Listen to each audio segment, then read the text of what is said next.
My name's Alex. This happened during the worst week of my life, which ironically started as the best. I was 15, and my folks, Pete and Sarah, had flown out to visit Grandma. I had the house all to myself. No parents, no rules, just me, my cat, and a mountain of frozen pizza. I was king of the castle, living the ultimate home alone fantasy. For about 2 days, anyway. Then the house got quiet. Too quiet. Our neighborhood usually has life. Kids playing, dogs barking. But that week, it was a ghost town. The silence felt heavy, like a blanket. The only thing that kept me distracted was the house next door. The Gray's place. They were the neighborhood enigma. Mr. Gray was a big dude, maybe 45, and worked the graveyard shift as a security guard downtown. Mrs. Gray? I couldn't even tell you her first name. They were just absent, or at least rarely seen.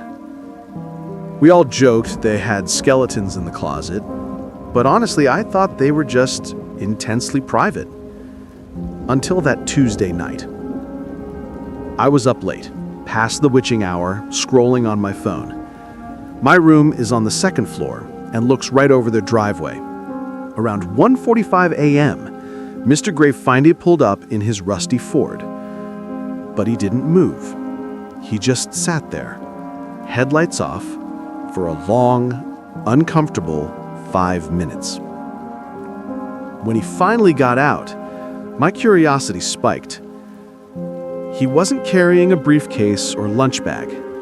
He was hauling this huge, black, rolled-up tarp. It looked heavy, too heavy, and it was dripping something dark onto the concrete. He didn't look right. His movements were jerky, focused, like he was operating on pure adrenaline. He walked straight around the side of his house toward the most forgotten part of his property, the basement entrance. I scrambled for my binoculars. I felt like James Stewart in Rear Window. Through the lenses, I watched him wrestle the tarp down the hidden stairs, disappearing behind the wooden door. The darkness just seemed to swallow him whole. I waited and waited. He didn't re-emerge. I couldn't shake the image of that dripping tarp. It felt like a ticking clock in my head. What was that? What was he doing down there? I spent the next hour pacing my room, arguing with myself. This was the stupidest idea in the history of teenage decision-making.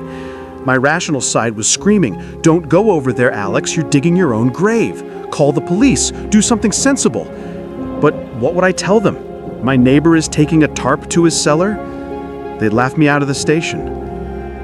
The other part of me, the part that felt trapped by the suburbia silence, needed to know. The house was empty, right? He was clearly down in that deep, dark basement. This was my one chance to peek into the mystery that made our whole street feel creepy. Finally, I made the call. The stupidest call. I threw on dark clothes, like that would really hide me from a serial killer, and grabbed my phone. I didn't even think about calling a friend. This was my terrifying secret. I unlatched our back door.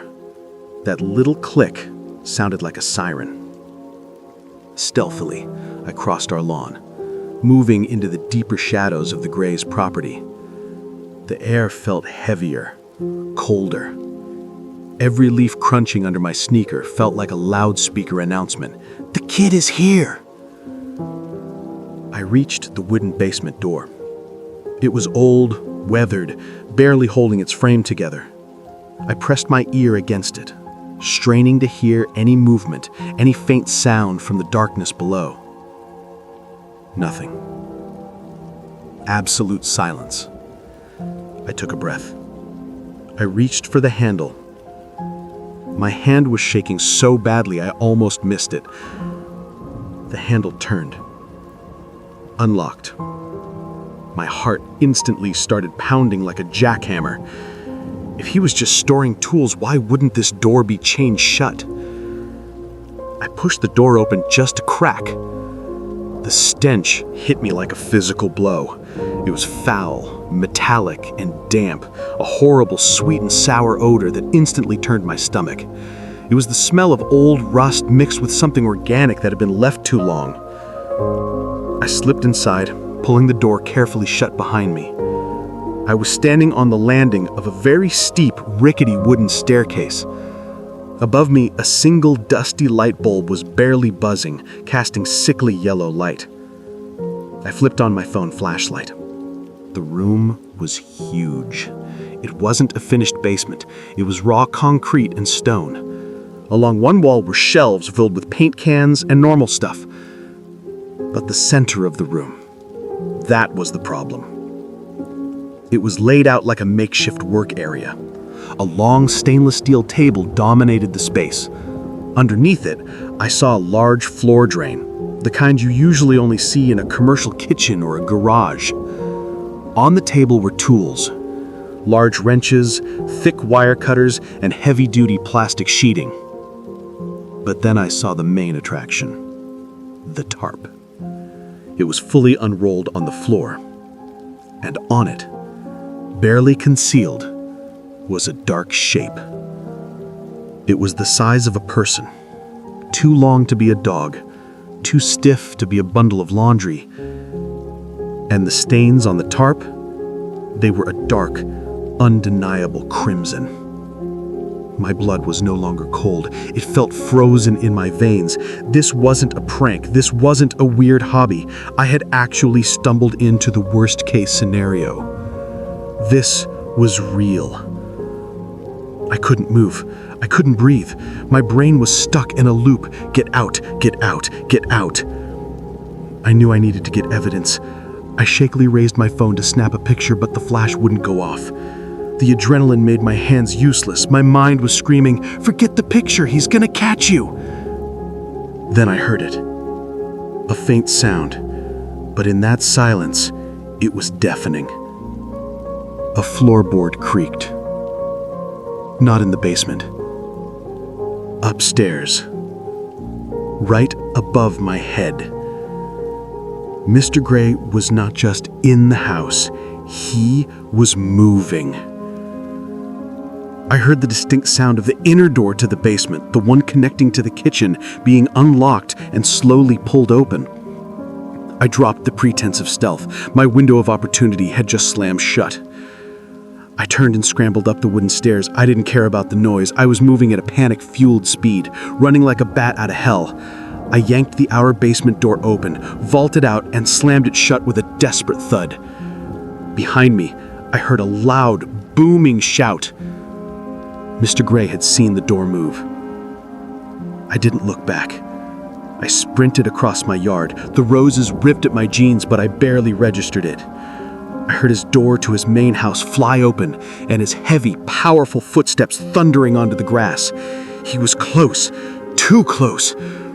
I hit my front porch, fumbled the keys, and finally stumbled inside. Slam! I threw the deadbolt, the chain lock, and every latch I could find.